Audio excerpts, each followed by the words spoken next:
Hi, everybody. I am Dr. Shoshana Dayanim. Welcome to our research and scholarship event from the RSC.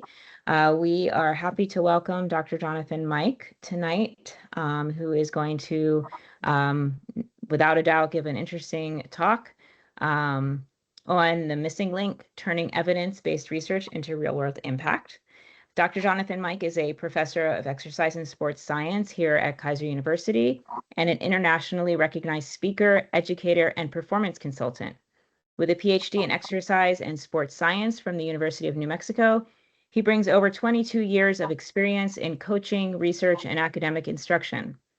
Dr. Mike has delivered more than 140 invited presentations and authored numerous peer-reviewed publications and book chapters.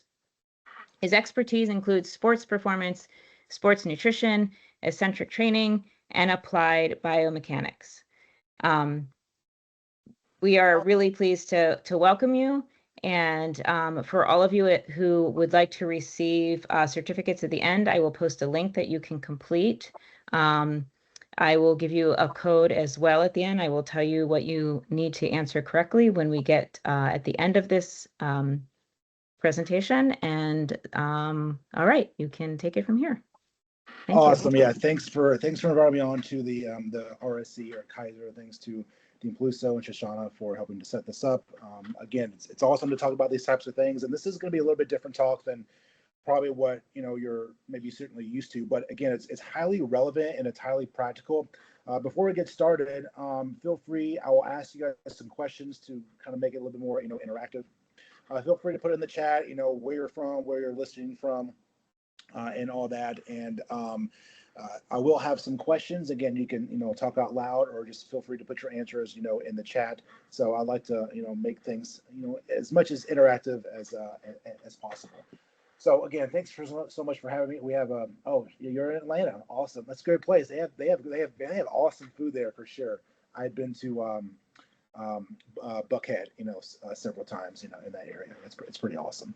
Anybody else, feel free to put where you're from around the U.S. But yeah, Atlanta is great. So yeah, thanks so much for having me. Again, the whole purpose of this talk is like, what is the missing link? And what we're going to do is essentially take evidence-based research practices, and we're really going to transition them into real-world impact and real-world output, and putting in practicality purposes and how you can really set things up and talk about different strategies and frameworks from different research purposes and how it really affects a wide variety of demographics. So one of the things that I want to discuss, at least at first, is why, and again, this is going to be a little bit different, but obviously, in a good way from what people are used to. I want to ask those that are listening, and I'm really speaking from my areas of expertise, especially in terms of the exercise and sports science, sports performance, kinesiology. Within a given month, there's hundreds and hundreds of papers, especially in sport nutrition over a given year. There's tens of thousands of studies published, whether it's, psychology, sport nutrition, athletic training, physical therapy. I want to ask those that are really listening, how many papers, roughly, how many papers or research do you look at over a course of a month or a given 6 months or perhaps a year? How many papers or journals do you scour and look through over a period of, say, between a month to 3 months, or even how often? Let us know in the chat, and I'm really curious to see what your answers may be. All right, we got Florida, Port St. Lucia, awesome. Crestview, Florida, Port Lake St. Lucia, Port St. Lucia is pretty awesome. All right, so how many studies or how many journals do any one of you scour throughout a given month or a given year? Okay. Like 100 plus, because Dr. Antonio is always on me about it. That's a good answer. That's a good answer. All right. Anybody else? Over a course of a given month, okay? About 10 scholarly journals, articles these days. That's good. Yep, 20 per month. That's all. Yeah, awesome. Now, when you're looking at these, do you just look at the title, or do you actually go through them? Do you read the abstract?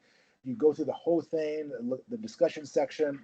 Just curious, your framework about these. And there's a reason why I'm asking. 20 a month, 10 scholar. Title, abstracts, and results. Got it. Awesome. Title, abstract, results. Okay. Anybody else? Discussion section, anyone? Or is that too long? That takes too much time? I read the abstract first to see if the research design is right or if it's worth it. Wow, that's an awesome answer. We're going to talk about that a little bit more, Jose. You're definitely on track with that one for sure. Okay. Love it. Yeah. Is anybody, by curiosity, does anybody ever actually look at the title first to see if it sparks engagement and drive and curiosity and emotion? Sometimes discussion depending on who the author is. Good. Yeah, I like Jose's answer. The abstract to see if the research design is right or worth the time. Totally, totally, totally. All right. Well, yeah. Keep the answers coming. The reason why I ask this is because again, tens of thousands of studies are published monthly or yearly. And one of the things I want to bring up, and this is something that I've observed over the course of the last, 5 years and 10 years, really over the last, 10 years, is I want to ask, and feel free to share your thoughts, share your opinions. I really like having overall like collaborative discussions. Is I believe I am very supportive of research, especially at the undergraduate, the graduate level, at the PhD level. It's definitely needed for sure to adapt and evolve and innovate the field and to help create guidelines and frameworks that practitioners can use. But there's a lot of limitations to that. And we're going to talk about why that's really the case. And I want to ask if research is really, really strong, and it is, why is it that it often doesn't really change real people? Okay? Has anybody ever asked that to themselves before? Like, if it's really, really strong, why doesn't it always change like real people? And based on what I asked you a second ago, how many research papers and review articles and meta-analysis that you utilize and look at per month, the question that I have is how many of those papers have changed your programming? Like this could be your personal programming or what you do in gym. This could be if you're utilizing a clinical practice or your psychology clinical practice, etc.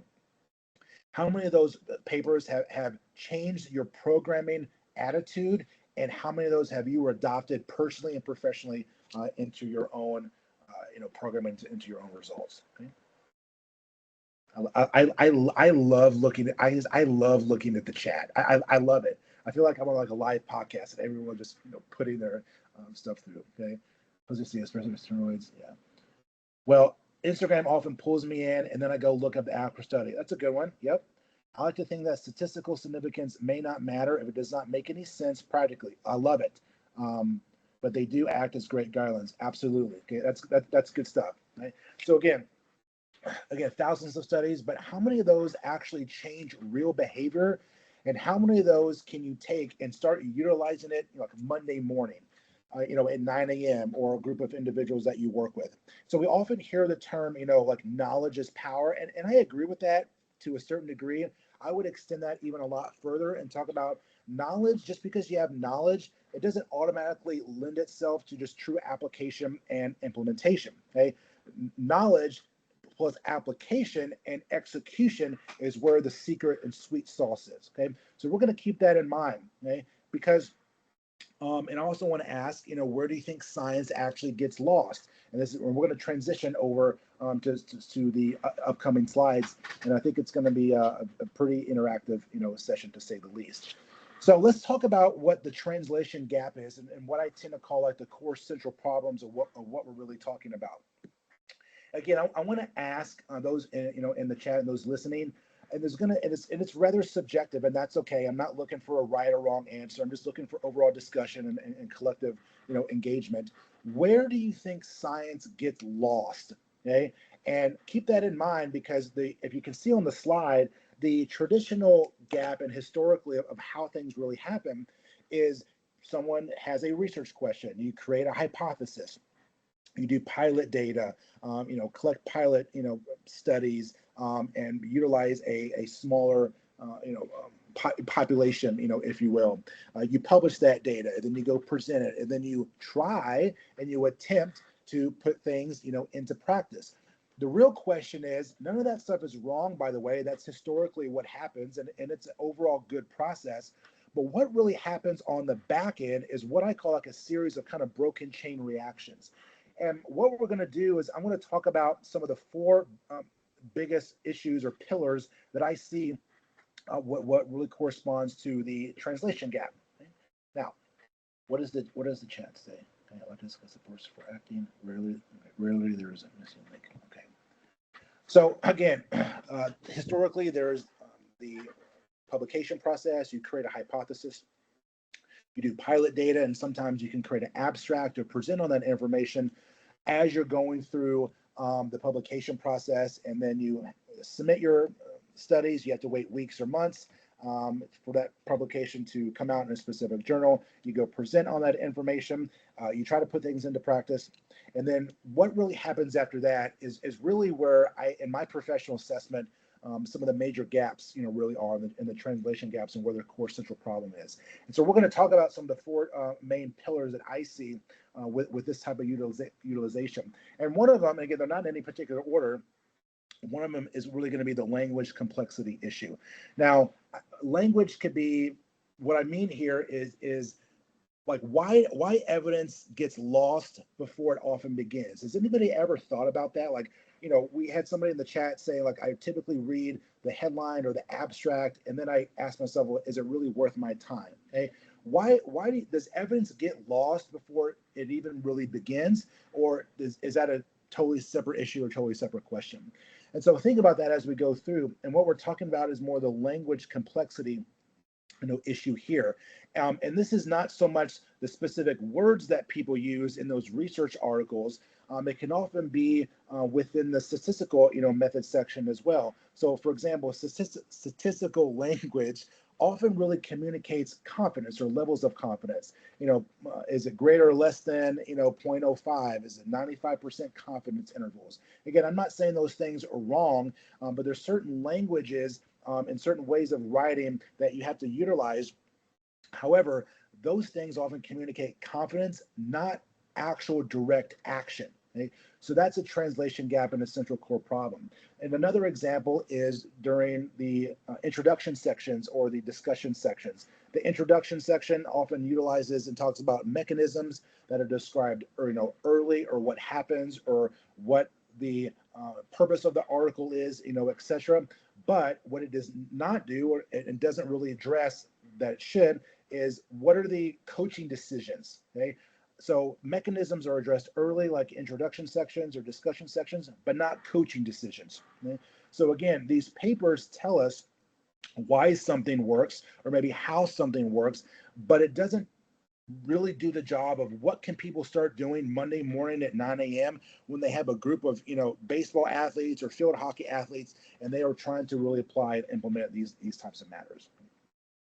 The next one is going to be lack of context. Okay? Now, this is very, very pervasive in the online social media culture, where attention is the main driver of the economy. These days we live in an attention economy, and so the lack of context and lack of nuance. Right? Well, for example, you may read a paper, a review article, or meta-analysis, and you like it a lot, and it presents a lot of strong evidence, but that evidence feels like it's irrelevant.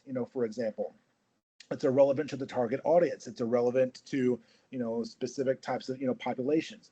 And so study populations in this particular manner, study populations often don't really match like real coaching populations. There's mixed goals, for example, if you're dealing with females that have ACL injuries, but you're talking about another population, it doesn't always really mix. There's different stress factor responses. Often with studies, there's too much control. For example, there's too much reliance on internal validity and not enough external validity or overall generalizability to that particular type of demographic. And so there could be stress responses, and obviously we know that stress exercise is a stress response. But what happens like outside of the study? What happens in real life that their stressors, their emotional stress or financial stress, that's going to likely have an impact on how somebody performs in those particular types of studies? So interventions are under control that don't always exist in daily practice. So the take-home message here with the lack of context is that athletes and clients don't always live in a lab. They often live in chaos, but it should be controlled chaos, nonetheless.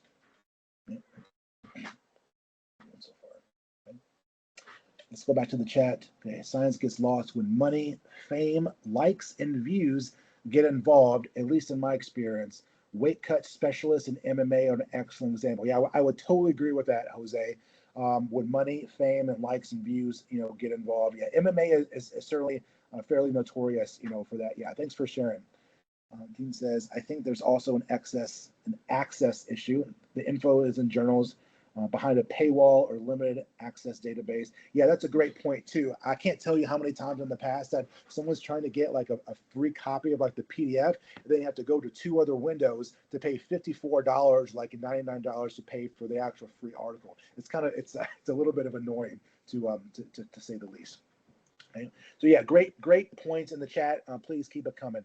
The next one is going to be no or to little implementation pathway. Okay? Now, this is probably in my professional expertise and assessment where some of the biggest gripes come in. And let's break this down a little bit more.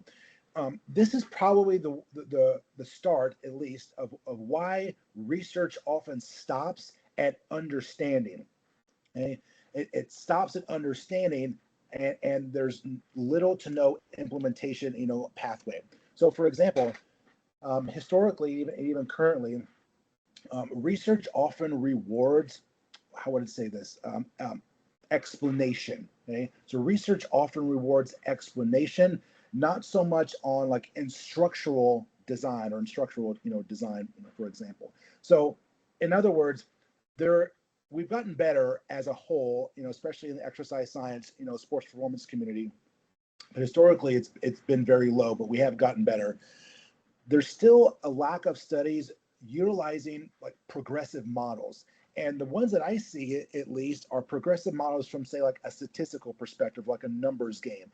However, real life is going to tell us someone is doing a push-up, for example.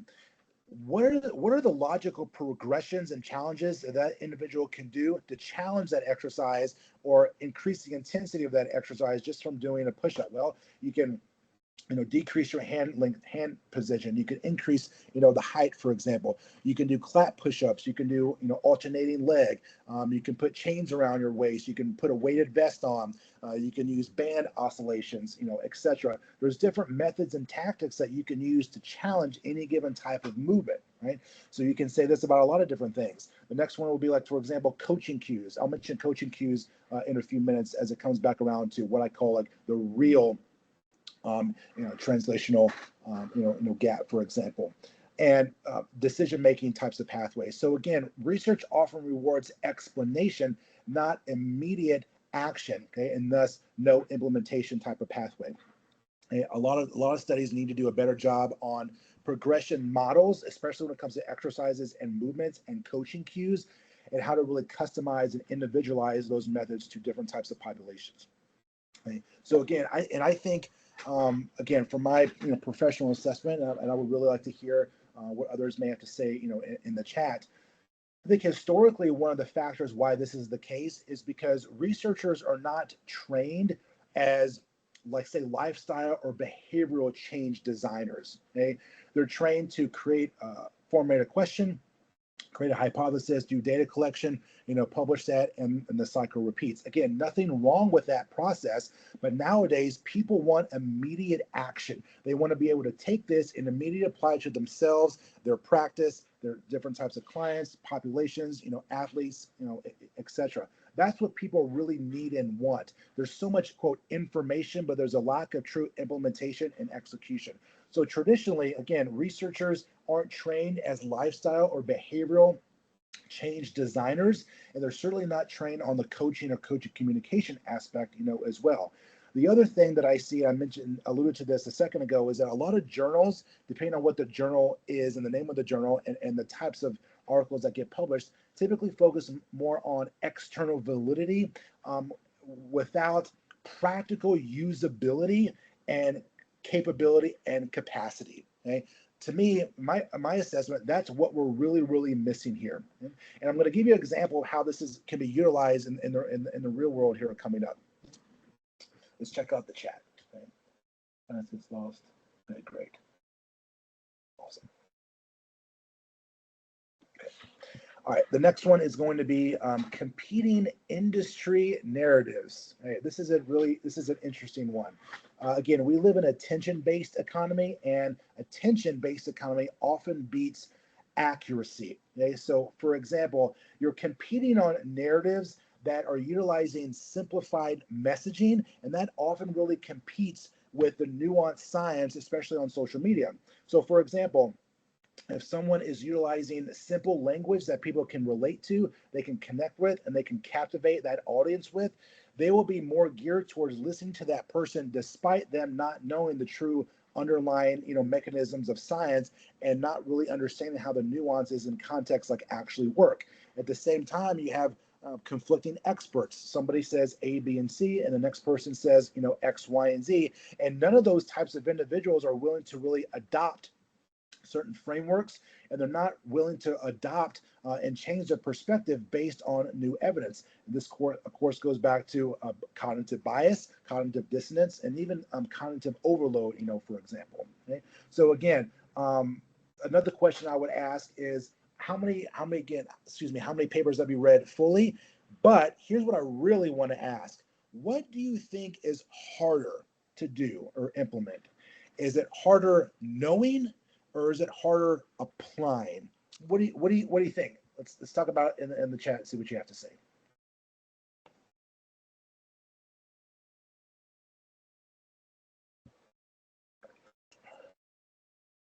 What do you think is harder, just knowing or applying?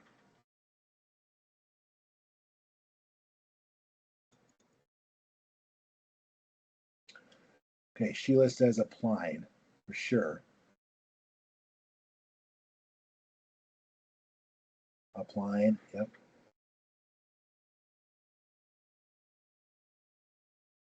It's harder to apply all day, every day. Yeah, for sure. All right, so those of you are saying it's harder to apply, let's break it down a little bit more and share your thoughts. Why is it harder to apply? Based on some of the things that I just spoken of, or do you think there's something else in your own experiences? Tell us why. Let's get some collective engagement, some thought going here. Applying frequently requires funding. That's a good point.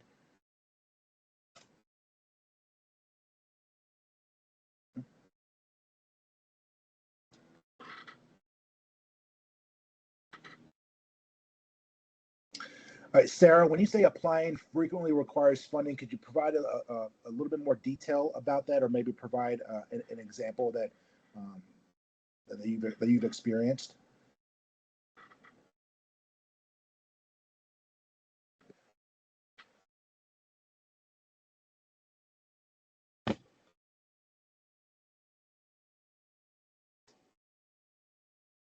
Oh, yeah. Anybody else? Harder to knowing or harder to apply? All right, Jose says, oftentimes I review excellent studies with great performance results, but they may not apply to the population I'm working with. On the other side of that coin, it's an inherence issue as well. Yeah, for sure. Okay? There's a risk of something going wrong with application. Maybe people don't want to fail. That's a good point. Yeah, with a lot of training studies, for example, and I've been involved with enough training studies, the adherence rate and adherence application can certainly be an issue, especially if it's a long-term type of training study. Application requires faith that something new will work out. Absolutely. That's a great point. Okay. Good. Okay. You guys are getting it. Right. Awesome. Okay. So here, again, those are some of the four kind of quadrants about the translation gap or the central core problem that I see. So if we break this down a little bit more, again, we got the language complexity. This could be prioritizes precision and stats over real world action and implementation. Okay. So again, the real world impact here is, understand what works, but not really how to apply it. So again, going back to the thoughts in the chat, applying is mostly the higher level of difficulty here. Again, lack of context. Controlled studies only mirror real client, or they don't really mirror real client or athlete conditions oftentimes. You can find disconnects from day-to-day coaching realities. Again, I talked about how athletes and clients live in chaos, not necessarily controlled labs. So again, this is sort of the breakdown table to help you understand what the translation barrier is, why it occurs, what the real world impact is, and some key insights that you need to help create better strategies and frameworks. So again, attention often wins over current accuracy. However, I would extend upon that and say if you're somebody that can gain and hold attention while you're talking about accuracies, you are at a higher level skill acquisition, and you will be in a much better position to have a higher level of authority. Now, I want to talk about for a few minutes of why humans, for the most part, as human nature, don't like to adapt or adopt evidence. Okay? Now, there's a lot of people on this call who really love to see evidence. They like to adapt, and evolve and innovate. But I'm just talking more about human nature, why this tends to be the case. The first one, again, not in particular order, but cognitive overload. I will tell you firsthand, both practical experiences and exposures, and doing a lot of stuff in the industry, there is not a lack of information. Information is not the problem. Information is never really the problem. It is a lack of application and implementation and execution, which is the ultimate problem. Okay, so again, there's people like to represent cognitive bias and cognitive dissonance. They use their own self as N of one to say, well, this didn't work for me, and they only tried it twice or three times, or they only utilized it for like 1 or 2 weeks instead of over a series of maybe 6 to 8 weeks, something like that. The next one will be status quo bias. We see this a lot in a lot of big companies and corporations, even in our own industry as well. People love to really maintain the status quo because a lot of people are very reluctant to change because change causes growth and growth causes change, right? They like to be comfortable with what they've been doing, and they want to be comfortable in saying, well, this is what we've always done because this is what we've always done, not understanding that industries, grow and adapt over time, and you have to be able to change with them, okay, so you can continue to grow both economically, financially, and maintain a higher level of, could be memberships, could be adherence, could be client retention, all that type of stuff. I mentioned this a few minutes ago, social proof beats data. If somebody can gain attention and hold that level of attention and provide the storytelling aspect with that, they're going to be more inclined to believe that person because they can relate to it, they can connect with it, and they can have a greater audience captivation. They're going to be in a better situation than just reading a bunch of data. People adapt stories before statistics. How many of you guys read statistics and it's just something that you just can't wait to do, every day or, on every weekend is reading stats, okay? People want to listen to stories. They want to be able to connect and relate to that person, both emotionally, psychologically, before any type of data comes into play. I'm not saying data is not important, but human nature is inclined to listen to people's experiences and their stories before the actual real data. Okay. Let's see here. Okay. All right, questions, comments. We'll love to kind of get some questions. Feel free to put your questions in the chat, and I will address them as we go through. We have an amen. Love it. Love to see amens. Okay, the next one is I want to talk about what I call the real translation filter. Now, what I mean here, and this is something I recently came up with, and I actually said this on a podcast a couple of months ago, and it was one of those things that it just like an epiphany just appeared while I was on this podcast, and I talked about this very same thing, and thus I created an image for this, the real translation filter. What is real? Okay, again, what is relevant? When you're looking at studies, ask yourself, does this population resemble who you are as a person, as an individual? Does it relate to your target audience? Does it relate to your specific clients and athletes? What sport, team? If you're an athletic trainer, if you're a physical therapist, if you're a trainer, if you're a tactical officer, in the military, how relevant is the study of the article is there? And that should be the number one question. The next one is going to be, how well can you execute it? Can it be implemented with current resources? Let me give you a couple real life examples. If somebody has some clients and they have a garage gym and they only have 10 pieces of equipment, how well can you program and how well can you get results for those individuals with those pieces of equipment with what you have currently? Not what you want to have or what you wish that you had, what you currently have, and how are you maximizing that capability for what you're doing right then and there. Okay, are you maximizing your current resources with the things that you currently have, and how you can adapt those resources with newer pieces of equipment, going forward. Again, that's just one example. How can this be implemented with your current resources that you already have? The next one obviously is adapt. Can you flex it to different types of individuals? And this could be a literal flex, this could be a figurative flex. How well can you adapt your programming? So for example, if someone's working with a tactical officer, okay, or a SWAT officer or a firefighter, how well can they take those specific programs? It could be the entire program, it could be a week long, it could be a week's worth, it could be 2 or 3 days worth. How can they adapt that programming to potentially fit that to a 40-year-old mom with 2 kids who only has 45 minutes 3 times a week to actually train? Okay, how skilled can you be to adapt in your programming to any given type of population individual, despite which individual or despite which type of population that you prefer working with? How well can you adapt that program and those movements to those different types of individuals? Another great example that I like to use here is, some of you may, chuckle, and that's okay. I like to laugh and have a good time too. Is a lot of trainers and coaches are so fixated on, like, quote, the bodybuilding culture, the bodybuilding types of program. Again, nothing wrong with that, and I'm not criticizing that. What I will say is the differences of experiences and exposures. If somebody has 20 years of experience, but their exposures to a wide variety of training methods and tactics is limited, then that will absolutely limit your ability to program for that population.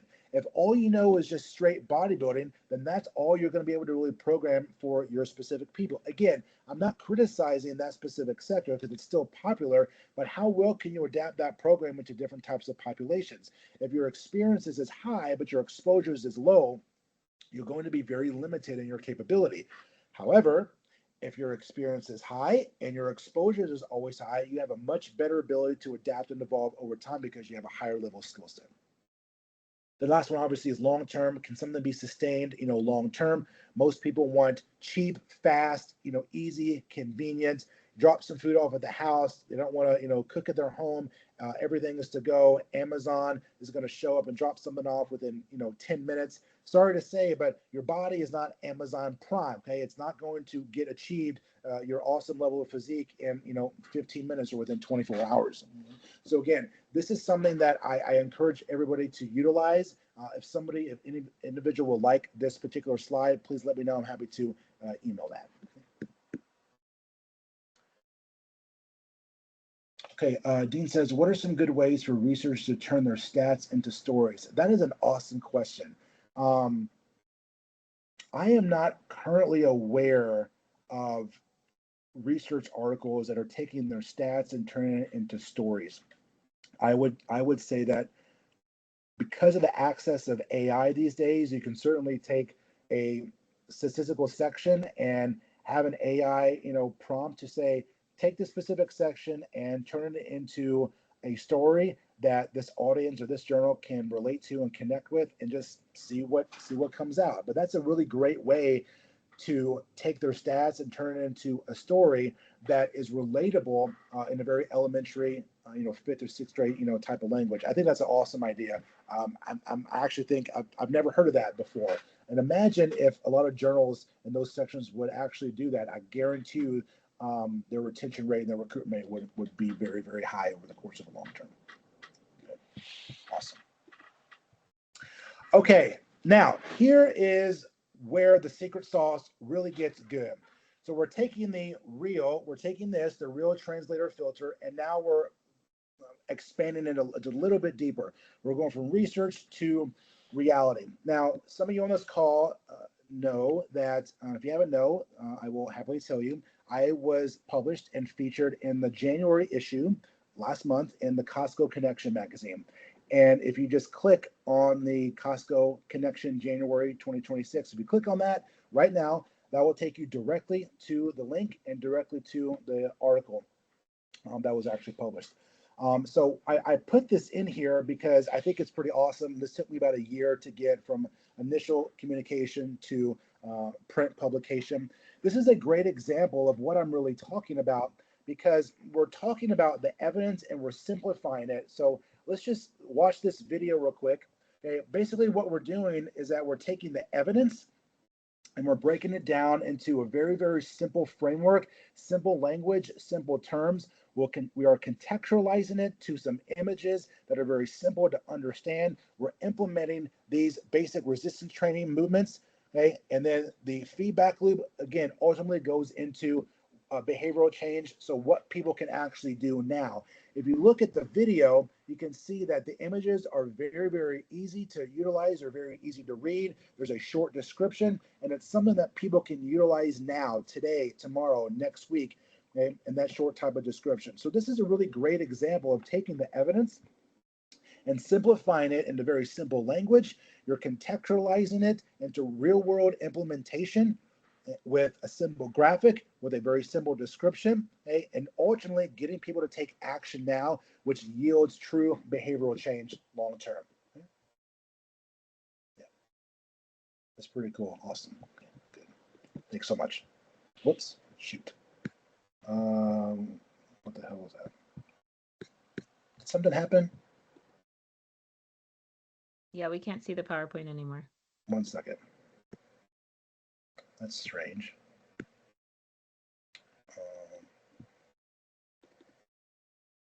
How's that? We see it. Okay. Let me go back. Sorry about that, you guys.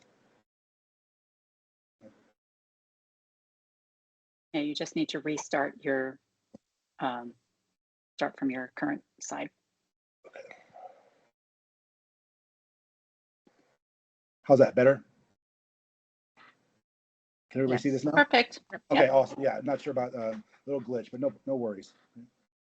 Okay, the next one we're going to talk about is creating like a real life case study, and we're going to start with the consumer education scale.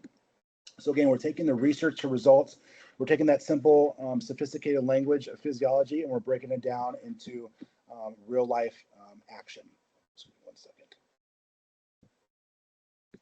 In real life action. So again, step one would be, for example, exercise enhances, your metabolic rate a little bit. You'll be able to enhance lean body mass, drop body composition. You need to increase your protein utilization, because that's going to help, build lean body mass and recovery energy. You have more energy throughout the day.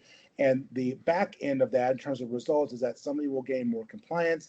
They will be engaged more in those types of workouts, and they'll be in a better position to decrease overall acute and chronic disease. And if we take that approach and we utilize that for the coach and the actual trainer, we can clearly see that we're taking the same thing and we're making it into more of athletes and clients. So we're taking the real implementation model, which we just utilized, okay, relevant, executable, long-term.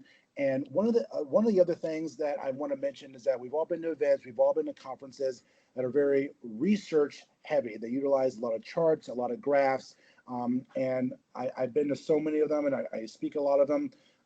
People put graphs and charts in there that you can't even see from the very front row. That's just a little, pet peeve of mine. I'm sure a lot of you can relate. But again, it's so much information and information overload. The ability for coaches to adapt and evolve those principles and those methods is very, very low. We want to increase those so they can take that information and translate it into real world action for more outcomes and better decision-making capabilities and frameworks to improve client, retention, recruitment, and overall, changing lives. So basically, we're taking something from the consumer end of the scale, and now we're taking that framework and moving it into science and solutions for coaches and trainers.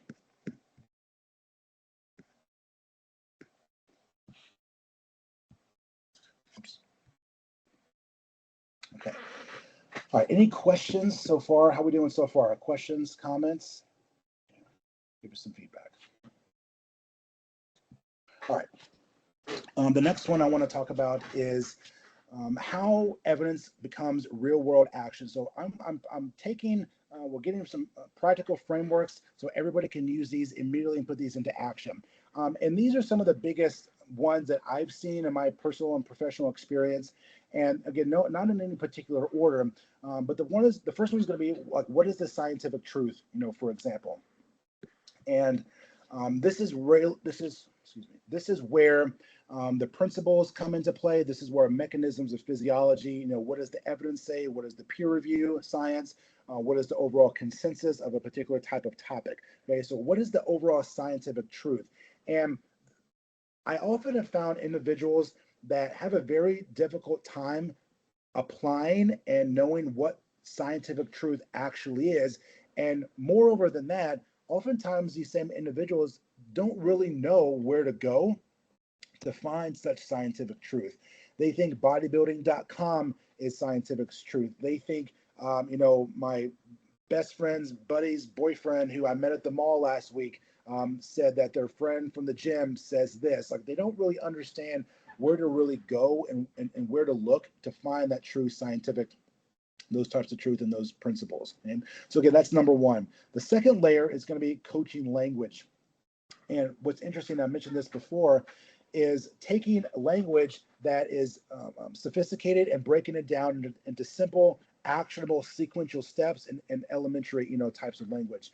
Probably my favorite example is, I know some of you have heard of this, is when people utilize the term neuromuscular efficiency. Well, the term neuromuscular exists, the term neuromuscular strength exists, or power, those terms exist, but quote, neuromuscular efficiency is not really a thing. Okay, the better way to say that would be move as quickly as possible and control the landing. Okay, or jump as high as possible and control the landing. You're taking something that is sophisticated and you're breaking it down into sequential actionable steps that people can connect and relate to. Okay, that is a huge part of the coaching language that is often that gets people don't really understand, and they forget about that because they haven't been really trained for it. The next one is going to be behavioral cues, and this goes hand in hand with coaching language. Okay, simple, actionable prompts to utilize. Okay, if someone says, Dr. Diaz, I want to have you focus on maximizing hip extension. Well, the vast majority of people have no idea what that even means. But if I said, you know what, here's what we're going to do. I want you to focus on extending your hips and try shutting the car door like with your butt. Oh gosh, I never thought about that. It's a very simple cue to really use, and they can relate and connect to it, as well. Okay, and so now we can say, okay, I want you to extend your hips, and as you do that, try imagine shutting the car door with your hips, and we're going to make a couple of tweaks along the way. You're taking the large language and you're breaking it down into things that people can really relate and connect to. Layer 4 is going to be execution environment.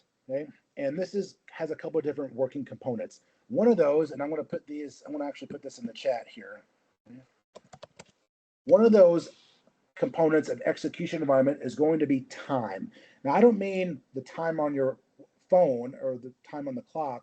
I'm talking about how much time, for example, does it take you to finish an actual workout? Well, does it take you an hour and a half total amount of time? Does it take you 2 hours? Here's the other thing too. What is the actual time to set up? Okay, so we have setup time. Okay. Well, if you're utilizing a wide variety of movements, upper body, lower body, certain types of exercises require more time to set up. Machines, for example, if they're plate loaded or if they're pin loaded, hardly take any time to set up. So the time dedicated to perform a workout or the time dedicated to set up certain things it largely varies.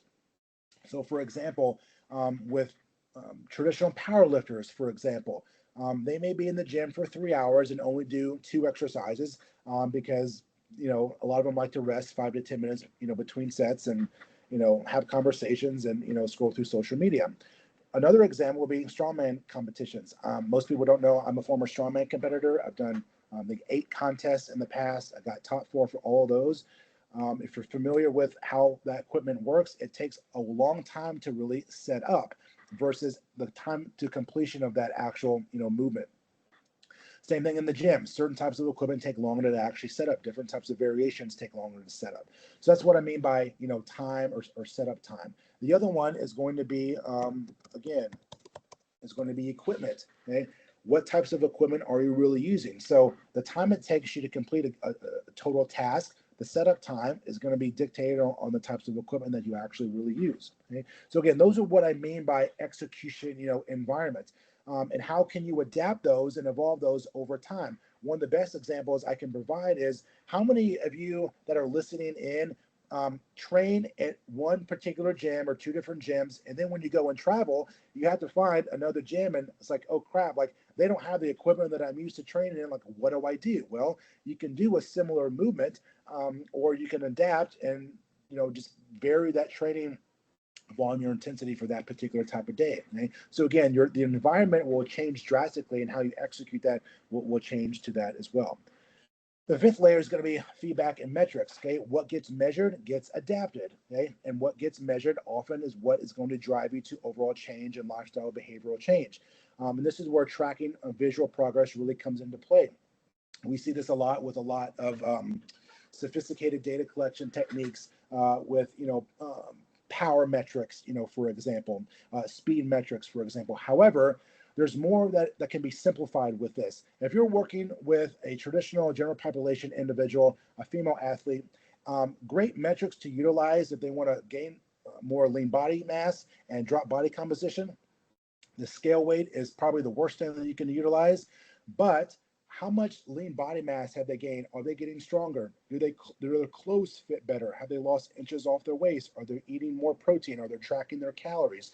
Those are very simple metrics and feedback that you need in order for someone to continue high level of compliance in order to actually get results. Okay? So again, I want to provide some practical frameworks for all of you to really understand how they work and how you can utilize that immediately.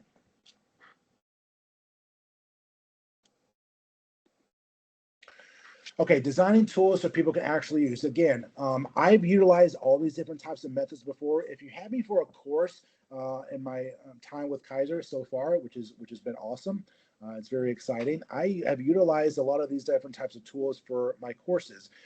Those of you that have taken sport nutrition with me or currently in environmental, phys, I will often provide students separate documents or a PDF of decision-making trees and decision-making capabilities that they can utilize, and they can keep them for themselves. So for example, if you want to train in a hot, humid environment or in the colder environment, if you just have this massive desire to just climb Mount Everest, then here are some decision-making capabilities that you need to utilize. And progression maps. So for example, I gave the push-up example earlier about different types of progressions. Okay, what's foundational? What can create a baseline for you? What is an intermediate types of movement? What are some things that are actually advanced and being able to oscillate back and forth? Because a lot of times what looks to be really advanced may be very easy for that person. So what is advanced for me may be very simple and easy for somebody else. What is easy for me can be advanced or intermediate for another individual. Yeah. So utilizing various coaching cues. I'm really big on coaching cues. This goes back to utilizing coaching language and coaching communication style. The way you talk is your product. The way you look is your product. How you speak is your product. How you talk to people is your product. The way that you communicate and getting feedback for that person is part of your actual product. One-page frameworks. People love to point out or bring 5 to 6 page frameworks. If it doesn't fit on one page, okay, then most of the time people aren't going to take the time to utilize it. So make sure with whatever framework that you're using, it's the 1 to 2 pages max. Okay? Again, client-facing language scripts. I just put some examples on here. What is your overall goal? How are you feeling this week? How much stress have you been under, this week? Do you feel stronger than last time? Those types of things. You have to get immediate feedback from people that you work with so you can adapt and evolve the program over time. So again, real world obstacles and solutions. We can see here information overload. Again, just reduced to one core principle per session. If you're looking at somebody, you're trying to coach somebody and they have 10 things that they need to work on for that movement, do not ever try and fix all 10 things at once. Have a focus on 1 or 2 of those and develop a pristine coaching eye. Focus on 1 of those 2 corrections. And what will happen is that all these other things that you deemed wrong or that need to be fixed will often self-correct over time. Okay? So again, focus on what matters today. Conflicting online advice. Okay? Use the real filter to adopt those types of trends. Again, replace jargon with simple behavioral cues. Think of it as like speaking bullet points, for example, instead of these long structural sentences, and instead of saying, well, we want to try and maximize nitrogen retention because we want to try and enhance overall protein synthesis and glycogen replenishment. Nobody knows what that means. Here's what you do say: let's eat more protein per meal, and we're going to feel fuller longer, and then we can retain more lean body mass, and you'll be able to make body composition changes over time. Okay? See how that works. Okay? Again, so this is some real world obstacles and solutions for those that I believe can really help make some serious changes. Here is your 5-step framework and impact framework. So again, what is the behavioral goal? If somebody says, well, I just want to lose weight, that is not a goal. I know everyone has heard this. That is not a goal. What would be a better approach would be, I want to get stronger and feel more powerful, and I want to drop body composition over the next 3 to 6 months, something like that. So that is the goal. Now, if you move towards the right where the arrows are, you can often understand what is the key mechanism behind that. So, for example, it would be, I want to increase protein intake from 1 gram per pound of body weight, and now I want to move up to 1.2 to 1.6 grams, per body weight. Okay, great. Well, what does that really look like? So the reduced to coaching cue, in this case, it's not a movement, okay, it's a behavioral cue. You utilize more effective language to say, okay, you want to increase more protein intake? Bam, here's what you do. Have more protein quantity for breakfast, okay? Have more protein quantity for lunch, have more for dinner, and spread that out over 3 meals or 4 meals. Or if you're somebody like me who eats 15.5 times a day, then you shouldn't really have much of a problem doing that. Okay? Again, I'm being a little facetious, a little bit of humor. But again, you want to utilize language so people can relate and captivate. So again, what is the coaching cue in this case? Is increased protein quantity for breakfast, lunch, and dinner, or snacks. And guess what? Here's the real outcome that you'll be able to really attain. You'll feel fuller longer. Okay, you'll be able to have higher level, energy and sustainability. You'll feel better in your clothes over time, and then you'll start to see more physical changes. And then you build the progression path by enhancing adherence and retention rate. Okay, and then again, the cycle continues over time. So that's how it's really done. So here's your 5-step applied impact framework. So again, closing here, some actionable CTAs. Pick one study that you really love, okay, whatever the topic may be. Rewrite it as a coaching tool starting tomorrow, and utilize that framework for next week and next month. Okay. Again, research is great. We all like it. It's highly utilized. It is very much needed. But the research article in and of itself doesn't change lives. Real world practitioners and coaches and trainers are the ones that actually do. Okay. So again, your job and our job is to take that truth, break it down into sustainable, segmental, easy to use language, and immediately put it into true action to where we're overall changing lives and moving the needle forward. All right. Thank you very much. I'm happy to take questions, and thank you guys for coming on.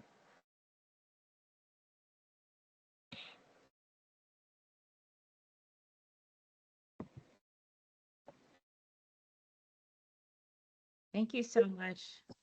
Yes, if there are questions, you have some silly questions in the chat. If there are questions, you can unmute yourself or type it in the chat. This was amazing.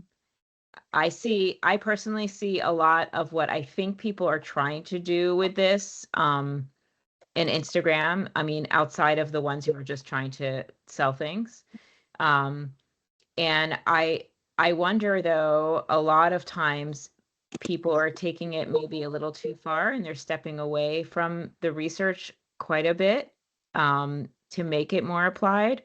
And what is the balance there, to stick with what the actual outcomes are, to not deviate too much, to keep it legit. Yeah, awesome, for sure. Yeah, happy to take some questions or feedback, and yeah, I'm always up for feedback. Dr. Danny, can I just say something real quick? Yeah. Okay, so first of all, great job, Mike. Very, very well done. The slides very interactive. And you touched the right point because especially in our field, in exercise and sports science field, there's many researchers that actually never been in the gym or don't go often to the gym. So they try to come with those complicated questions, make those nice articles, but they never applied. So this is one thing that we do here in the program. We tell the students, I tell the students every class, when you read something new, go and try in the gym. So now I saw this guy. He said this beautiful research. Okay, now you go in and try. You try yourself, try a couple times, try to your clients.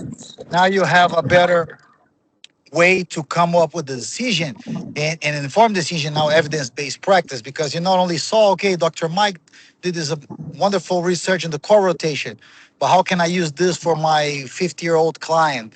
And now you never did yourself. It's hard for you to tell how your client's going to do that. So when you start applying, when you see in the research, that's where you really get, to all those three pillars, like he mentioned before. So great job on that. And the advice for anybody here, especially in a different program, you can see and find ways to apply. If not yourself, even like he said, like using the AI tool or getting your professors, other colleagues, and then say, hey, I saw this beautiful article. How do you think we could utilize this? And then come up with a practical application. I think that's the way we can keep advancing in the field and progressing for better ideas. Yeah, Thank for you. sure. We had a question from Jose, like, how do you personally explain external and internal validity to your athletes in regard to what they heard, read, does not apply to them, like in simple terms? Okay, so it kind of depends on the topic. If you want to, Jose, give us maybe an example of a particular topic. External, if you're not familiar with, internal validity is basically how the study matches up, like within the study, like do they do the methods correctly?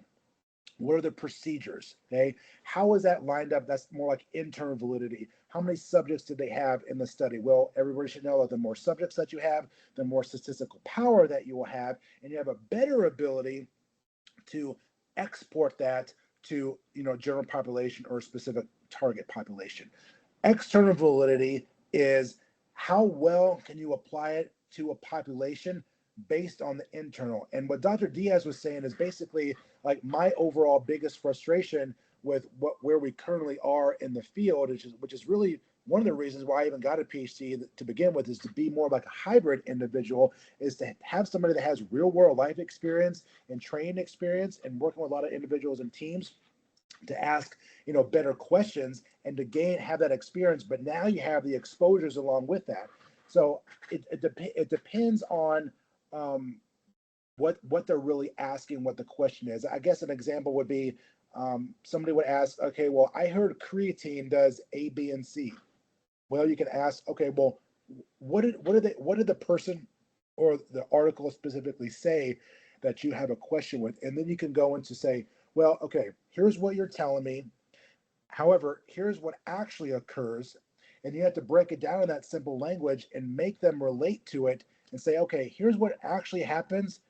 Maybe you should try, based on what really happens, go take some creatine, and over the course of 2 or 3 weeks, see what it does for you, see how well you respond, see how you feel, like kind of put it back on them. To them, that creates interest and curiosity. Okay, and I think that's what gets missed too, is the level of interest and curiosity that people need. So that would be an approach. Again, there's tons of approaches. That would be the one I could come up with relative. But yeah, it's a great question for sure.